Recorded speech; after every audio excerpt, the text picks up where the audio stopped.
countrymen, and yet we know your name. Traitor, traitor. Know about our elected leaders, including our presidents. How much do we really know about their personal backgrounds and their family histories? For instance, did you know that Prescott Bush, the grandfather of our current president, George W. Bush, ran a bank and other Manhattan-based organizations that were actually front companies for the Nazis? U.S. Senator Prescott Bush sat on the board of the Union Banking Corporation. This and other Manhattan-based organizations were actually nest eggs for German industrialist Fritz Thyssen. Thyssen was the main financier for the Nazis. Later, however, with the profits and contacts gained from this venture, Prescott Bush created the Bush family fortune, jump-started his own political career as a U.S. Senator, and established the Bush family dynasty. Prescott Bush was also involved with a steel company that used Nazi slave labor from the concentration camps. I've been an investigative reporter and a journalist for 35 years. I've worked in every major media market in the United States, and I've written for more than 100 newspapers and magazines nationally and internationally.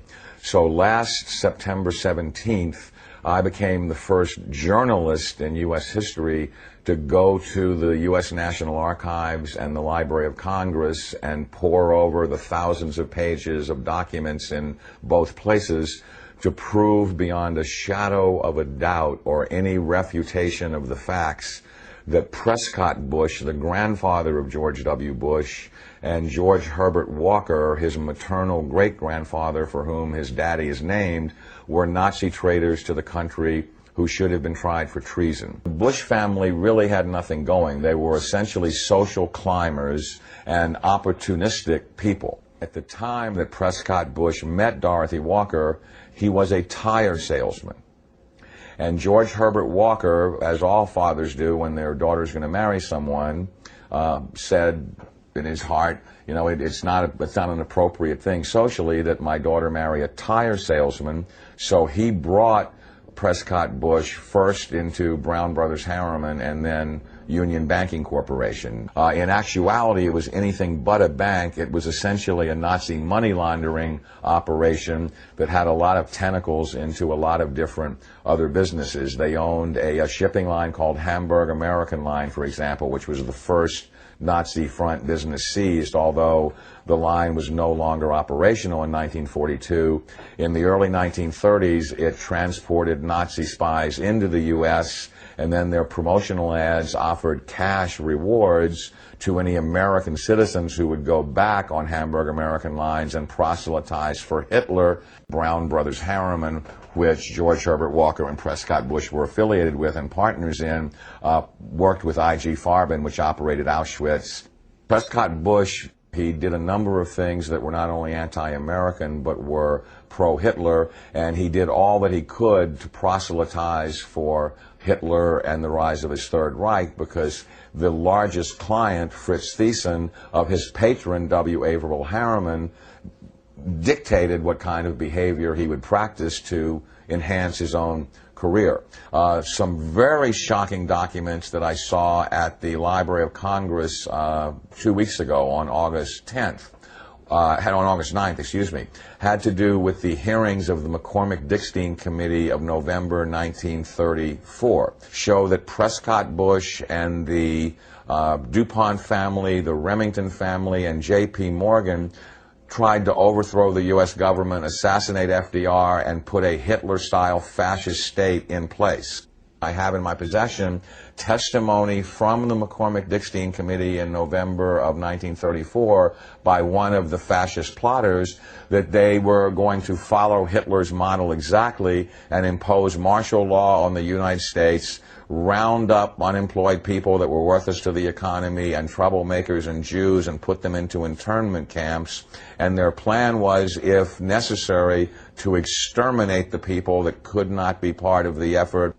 The only reason the coup attempt in 1934 didn't succeed is that they hired the wrong general to lead it, General Smedley Butler, the great Marine hero, two-time Congressional Medal of Honor winner, who worked with the plotters just long enough to be able to identify who they were and then blew the whistle on them to Congress. Incredibly, after being warned by the FBI and the Justice Department and the Treasury Department to cease and desist in their Nazi dealings, they had continued them until 1951. There had been 28 additional seizures of Nazi assets and Nazi business fronts between late 1942 and 1951, and that they had moved Nazi assets into Switzerland, Brazil, Argentina, and Panama. In 1951, when Fritz Thyssen died in Argentina, Union Banking Corporation was liquidated by the U.S. government, and Prescott Bush received $1.5 million for his holdings in his Nazi business, and that was the beginning of the Bush family fortune for all intents and purposes. George Bush doesn't take his philosophical foundation from the Bible or the teachings of Jesus in the Sermon on the Mount. George Bush takes his inspiration from what he learned in Skull and Bones and from the Thule Society that Hitler and Goebbels and Goring cut their teeth in, Bohemian Grove, these evil organizations that perpetrate the ugly things that these criminals are doing to this country for which they must be held accountable. Now you look at the Republican National Convention this week, and you bring in Arnold Schwarzenegger to speak last night. Schwarzenegger is the son of a Nazi. He has praised Nazis. He has praised Hitler. He talked last night in terms like, we will not falter, we will not waver, we will win this war on terror. He's a leader who doesn't flinch, who doesn't waver, and does not back down. Well, that's exactly the speeches that Hitler made after the Reichstag fire. Terrorism and the homeland being under attack are precisely the issues that Hitler used to subvert everything within the German system of government. This is a criminal regime. They not only emulate Hitler, but its genesis comes from Hitler. And I defy anyone, a historian, journalist, author, anyone, to come forward and disprove my premise that you cannot differentiate Hitler's invasion of Poland in 1939 and the Reichstag fire and his attempt to dominate the world from George W. Bush's unprovoked invasion of Iraq and subversion of the Constitution through the Patriot Act after 9/11, which I submit is his Reichstag fire.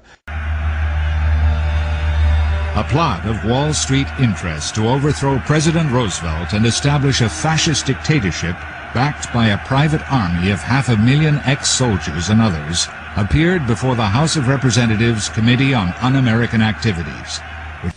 Very small amount. Only, 4.5 boxes for what they did in executive session. So it doesn't look that much, and there's even less than it looks. For what the committee investigated and how much testimony they heard, yes, I mean, it's a very small amount. Despite the paucity of documents, there are some that catch my eye. Starts with some interesting disputes between the General and the committee.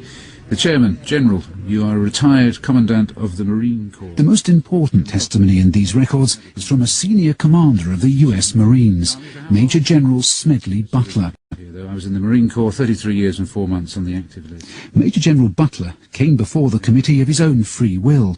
He had, he said, been contacted by a well-connected New York City broker called Gerald Maguire. Maguire met Butler a number of times and slowly revealed his audacious plan. He and his financial backers wanted Butler, a highly decorated war hero, hugely respected by rank-and-file soldiers, to rouse an army of World War I veterans, many of whom were angry that a bonus they'd been promised had yet to be paid. The idea was that the general would use these men to help seize the White House, just like Hitler and Mussolini had used their private armies to bully their way into power. At the time, Butler, a staunch defender of democracy, went along with the plan, but he was secretly appalled. Inside the National Archives, I was joined by writer John Buchanan, who has made a study of right-wing America in the 1930s. These super wealthy capitalists essentially wanted to pose such a threat to Roosevelt that he would basically step aside. If FDR would not cooperate and step aside, they would execute him, kill him. Smedley Butler's testimony shows the plot was at an advanced stage. Maguire said to me, "I went abroad to study the part that the veterans play in the various setups of the governments that they have abroad, like France, and I found just exactly the organization we're going to have. It is an organization of 500,000 super soldiers here in America." "Well," I said, "I suppose you get these 500,000 men in America. What are you going to do with them?" He said, "Did it ever occur to you that the president is overworked? We might have an assistant president." He went on to say that the position would be a secretary of general affairs, a sort of super secretary. He said, "You know the American people will swallow that. We have got the newspapers. We will start a campaign that the president's health is failing. Everybody can tell that by looking at him, and the dumb American people will fall for it in a second." The Hamburg America line was accused of providing free passage to Germany to American journalists willing to write favourable copy on Hitler's rise to power. The company is also alleged to have brought Nazi spies and pro-fascist sympathisers into America. John Buchanan has studied this later section of the report and has discovered that one of the company's managers came from a very famous family. The thing that surprised me most was to discover in the documents that this company, Hamburg America Lines, had in fact been managed on the U.S. side at the executive level by Prescott Bush as part of a web of Nazi business interests that were all seized in late 1942 under the Trading with the Enemy Act by the U.S. Congress, and Prescott Bush is the grandfather of the sitting President of the United States. George H.W. Bush's father, Prescott, was close friends with the elder Farish and remained so even after the elder's testimony before Congress provoked Harry Truman to cry out, "This is treason." In fact, during the war, Prescott had 3 companies seized from him for trading with the Nazis. To understand the web of intrigue and follow the money from the Holocaust to the Bush family, we need to start with the period immediately surrounding World War I. Congressional investigations after the war showed that United Steel had supplied 50.8% of the pig iron in Nazi Germany and likewise was a major supplier of all other ferrous-based metal products needed by Hitler's war machine.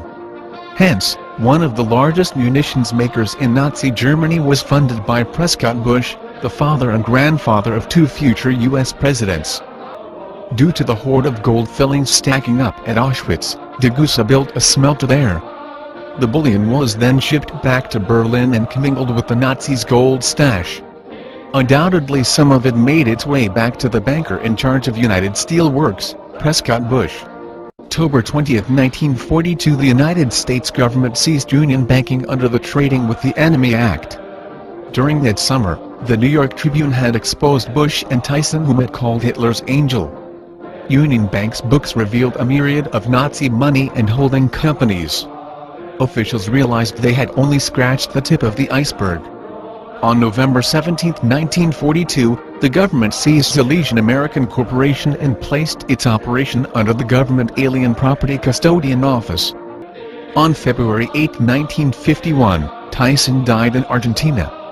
Following his death, the Alien Property Custodian released the assets of the Union Banking Corporation to Brown Brothers Harriman. The remaining shareholders quietly cashed in their remaining shares. Prescott Bush received $1.5 million for his share in Union Banking's blood money. This brief article has only scratched the surface of the sordid association of Prescott Bush with the Nazis, as he had yet a 3rd company seized from him during the war. In his first run for senator, Prescott was defeated after his position within the eugenics movement was disclosed. George the Poppy has followed in his father's footsteps and retained many of the same family connections with the Nazis. For instance, as chairman of the Republican Party, he presided over the formation of the ethnic heritage groups of the Republican Party. This was a reward for the Nazi quislings from Eastern Europe for helping in the election of Nixon as president. When 2 or more ethnic groups were vying for control over a particular group, invariably the group with close ties to the Nazis won out. George also shows the same intense interest in population control. Perhaps it was for his beliefs in eugenics. America would have become a dictatorship. Democracy would be gone. America would have joined Hitler and Mussolini as a fascist triumvirate.